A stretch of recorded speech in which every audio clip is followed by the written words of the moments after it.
దేశంలో uniform civil code రచ్చ మళ్లీ రాజుకోనుందా? వాతావరణం చూస్తుంటే అలాగే కనిపిస్తోంది. 78వ స్వాతంత్ర దినోత్సవం రోజున ప్రధాని మోడీ సుదీర్ఘ ప్రసంగంలో యూసీసీపై కీలక వ్యాఖ్యలు చేశారు. రాష్ట్రాలు యూసీసీని అమలు చేయాలన్నట్లే ప్రధాని మోడీ మాటలున్నాయి. దీంతో రాబోయే రోజుల్లో రాజకీయ వేడి రగులుకునే అవకాశాలు లేకపోలేదు. కొన్నేళ్లుగా దీనిపై వాదోపవాదాలు జరుగుతున్న తరుణంలో ఇండిపెండెన్స్ డేలో మరోసారి సివిల్ కోడ్ ప్రస్తావన చర్చకు దారితీసింది. అయితే మోడీ మూడో టర్మ్లో సివిల్ కోడ్ రాబోతోందా? దీనికి రాష్ట్రాలన్నీ ఒప్పుకుంటాయా? Let's focus.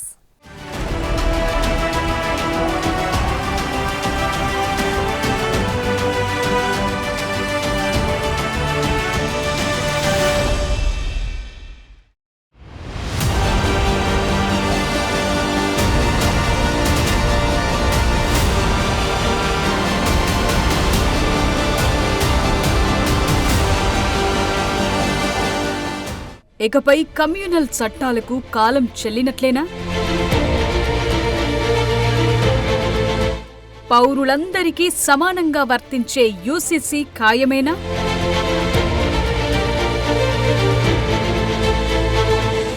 ఏకరీతి వివాహం, విడాకులు, భూమి, ఆస్తి, వారసత్వం తప్పదా?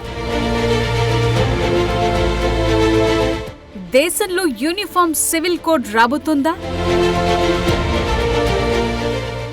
యూనిఫామ్ సివిల్ కోడ్ గత కొన్ని సంవత్సరాలుగా భారతదేశంలో నలుగుతోన్న చర్చ. భిన్నత్వంలో ఏకత్వానికి రెండు విభిన్నమైన అర్థాలున్నట్లే ఈ యూసీసీ చట్టంలోనూ విరుద్ధమైన ప్రభావాలు కనిపిస్తాయనే వాదన ఉంది. కొన్నేళ్లుగా దేశవ్యాప్తంగా యూసీసీని సమర్థిస్తున్నవారు, వ్యతిరేకిస్తున్నవారు ఎవరి వాదనలు వారు వినిపిస్తూనే ఉన్నారు. ఈ మధ్యలో యూసీసీని ఉత్తరాఖండ్ రాష్ట్రం ఆమోదించింది. ఆ రాష్ట్ర అసెంబ్లీ ఈ ఏడాది ఫిబ్రవరి 6న దీన్ని చట్టం చేసి అమలుకు పూనుకుంది. ఇక గోవాలో పోర్చుగీస్ పాలన నుండి యూసీసీని అమలు చేసింది. ఇక మిగిలిన రాష్ట్రాలు కూడా యూసీసీ దిశగా అడుగులు వేయాలని ప్రధాని మోదీ ఎప్పటి నుండో విజ్ఞప్తి చేస్తూనే ఉన్నారు. అందులో భాగంగానే మరోసారి 78వ స్వాతంత్ర్య దినోత్సవ ప్రసంగంలో మోదీ ఇదే విజ్ఞప్తి చేశారు.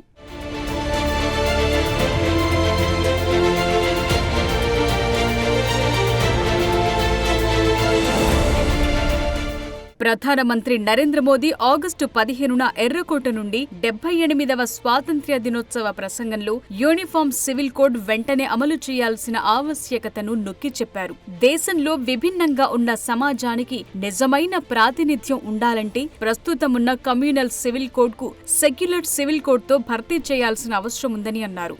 వరుసగా 11వ స్వాతంత్ర్య దినోత్సవ ప్రసంగం చేసిన మోదీ యూనిఫామ్ సివిల్ కోడ్ కు సంబంధించి సుప్రీంకోర్టు పదే పదే చర్చలు జరిపిందని, చాలా సార్లు ఆదేశాలిచ్చిందని గుర్తు చేశారు. అయితే సుప్రీంకోర్టుతో పాటు దేశంలోని ఒక పెద్ద వర్గం దీన్ని నమ్ముతుందని, మనం జీవిస్తున్న సివిల్ కోడ్ నిజానికి ఒక విధంగా కమ్యూనల్ సివిల్ కోడ్ అని మోదీ వెల్లడించారు. దేశంలో సెక్యులర్ సివిల్ కోడ్ ఉన్నప్పుడు దేశ ప్రజలు మతం ఆధారంగా వివక్షకు గురికాకుండా ఉంటారని అన్నారు.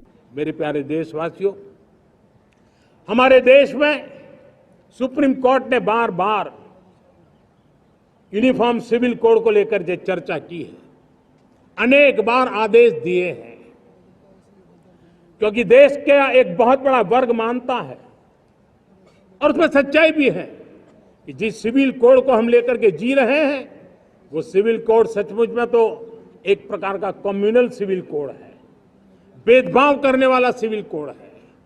ऐसे सिविल कोड से जब संविधान के 75 वर्ष मना रहे हैं और संविधान की भावना भी जो हमें कहती है करने के लिए, देश की सुप्रीम कोर्ट भी हमें कहती है करने के लिए, और तब जो संविधान निर्माताओं का सपना था उस सपने को पूरा करना हम सबका दायित्व है. ఈ కొత్త సివిల్ కోడ్ అమలుపై దేశంలో విస్తృతమైన చర్చలు జరగాలని ప్రధాని మోదీ పిలుపునిచ్చారు. సెక్యులర్ సివిల్ కోడ్ పై ప్రతి ఒక్కరూ తమ అభిప్రాయాలను అందించాలని విజ్ఞప్తి చేశారు. మత ప్రాతిపదికన దేశాన్ని విభజించే కమ్యూనల్ పౌర చట్టాలను రద్దు చేయాల్సిన అవసరాన్ని ప్రస్తావించారు. ఆధునిక సమాజంలో వాటికి స్థానం లేదని, ఈ సమయంలో సెక్యులర్ సివిల్ కోడ్ అవసరమని అన్నారు. దీనివల్ల సామాన్యులకు లాభముంటుందని అన్నారు. इस गंभीर विषय पर देश में चर्चा हो, व्यापक चर्चा हो, हर कोई अपने विचारों को लेकर के आए और उन कानूनों को जो कानून धर्म के आधार पर देश को बांटते, जो ऊंच नीच का कारण बन जाते हैं, ऐसे कानूनों को आधुनिक समाज में कोई स्थान नहीं हो सकता है। और इसलिए मैं तो कहूंगा, अब समय की मांग है कि देश में एक सेकुलर सिविल कोड हो। हमने कम्युनल सिविल कोड में 75 साल बिताए हैं, अब हमें सेक्युलर सिविल कोड की तरफ जाना होगा और तब जाकर के देश में धर्म के आधार पर जो भेदभाव हो रहे हैं, सामान्य नागरिक को जो दूरी महसूस होती है, उससे हमें मुक्ति मिलेगी। అయితే యూనిఫామ్ సివిల్ కోడ్ ప్రవేశపెట్టడం చాలా కాలంగా బీజేపీ ఎన్నికల మేనిఫెస్టోలో భాగంగా ఉంది. బీజేపీ నేతృత్వంలోని రాష్ట్ర ప్రభుత్వాలు కూడా యూసీసీని అమలు చేసే దిశగా గతంలోనే చర్యలు చేపట్టాయి. బీజేపీ పాలిత రాష్ట్రంగా ఉన్న ఉత్తరాఖండ్ యూసీసీని ఆమోదించిన మొదటి రాష్ట్రంగా మారింది. ఇప్పుడిక ప్రధాని మోదీ తాజాగా చేసిన యూసీసీ వ్యాఖ్యలతో ఈ 3వ టర్మ్లో దాని అమలు ఖాయమనే అభిప్రాయాలు పెరుగుతున్నాయి. అయితే మోదీ ప్రస్తావించిన సెక్యులర్ సివిల్ కోడ్ అయిన యూనిఫామ్ సివిల్ కోడ్ లో ఏముంటుంది? భారతదేశంలో పౌరుల వ్యక్తిగత చట్టాలను రూపొందించి అమలు చేసిన ప్రతిపాదనే ఈ యూనిఫామ్ సివిల్ కోడ్. ఇది మతం, లింగం, లైంగిక ధోరణితో సంబంధం లేకుండా ఈ నియమాలు పౌరులందరికీ సమానంగా వర్తిస్తాయని నిర్ధారించడమే యూసీసీ లక్ష్యం. యూసీసీ అమలుతో రాష్ట్రంలోని అన్ని మత, వ్యక్తిగత విశ్వాసాలున్న పౌరులందరికీ ఇప్పటి వరకు ఉన్న వారి వారి కమ్యూనిటీ చట్టాలను రద్దు చేసి ఏకరీతిలోనే వివాహం, విడాకులు, భూమి, ఆస్తి, వారసత్వ చట్టాల్లో చట్టపరమైన నిబంధనలు వర్తిస్తాయి. ప్రస్తుతం వివిధ మత సమూహాల వ్యక్తిగత చట్టాలు వారి మత గ్రంథాలచే నిర్వహించబడుతున్న తరుణంలో యూసీసీ చట్టం వివాదాన్ని రేపుతోంది. భారత రాజ్యాంగంలోని ఆర్టికల్ 44 ప్రకారం యూసీసీ ప్రస్తావన వస్తోంది. ఇది దేశమంతటా పౌరులందరికీ ఒకే విధమైన సివిల్ కోడ్ను అమలు చేయాలని రాష్ట్రాలకు ఆదేశిస్తుంది.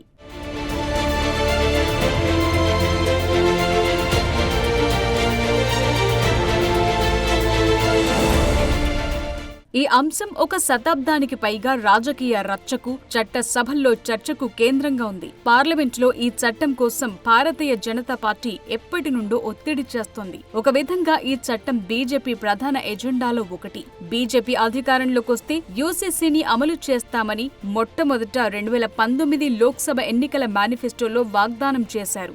అప్పటి నుండి ఇది నలుగుతూనే ఉంది. అయితే భారత రాజ్యాంగంలోని నిర్దేశిక సూత్రాల్లోని ఆర్టికల్ 44 ప్రకారం బలహీన వర్గాలపై వివక్ష లేకుండా చేయడానికి, అలాగే దేశవ్యాప్తంగా విభిన్న సాంస్కృతిక సమూహాలను సమన్వయం చేయడానికి దీని ప్రస్తావన చేశారు. డాక్టర్ బిఆర్ అంబేద్కర్ రాజ్యాంగాన్ని రూపొందించేటప్పుడు ఒకవేళ యూసీసీని కావాల్సి వస్తే ప్రస్తుతానికి అది స్వచ్ఛందంగా అన్ని కమ్యూనిటీల అభిప్రాయాలను గౌరవిస్తూ ఉండాలని చెప్పారు. అందువల్ల రాజ్యాంగ ముసాయిదాలోని ఆర్టికల్ 35 పార్ట్ 4లో రాష్ట్ర విధానంలోని ఆదేశిక సూత్రాల్లో దీన్ని భాగం చేశారు.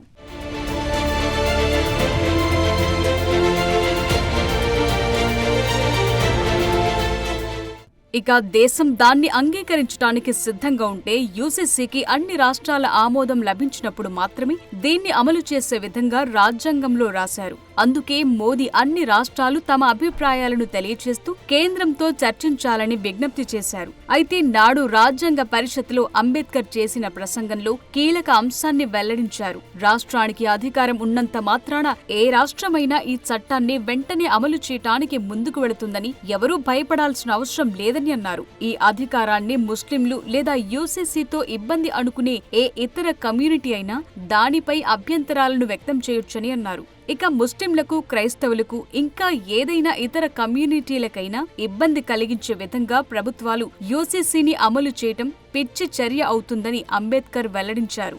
సరిగ్గా ఇదే అంశం ఇప్పుడు బీజేపీ ప్రభుత్వానికి అడ్డంకిగా మారింది.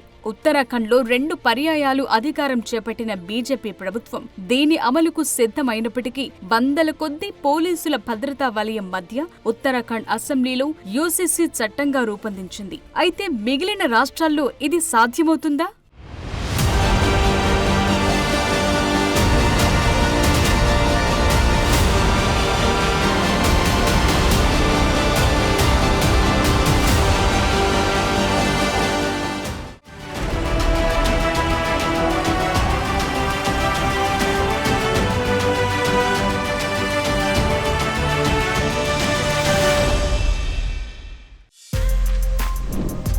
For more videos like this, subscribe Big TV channel.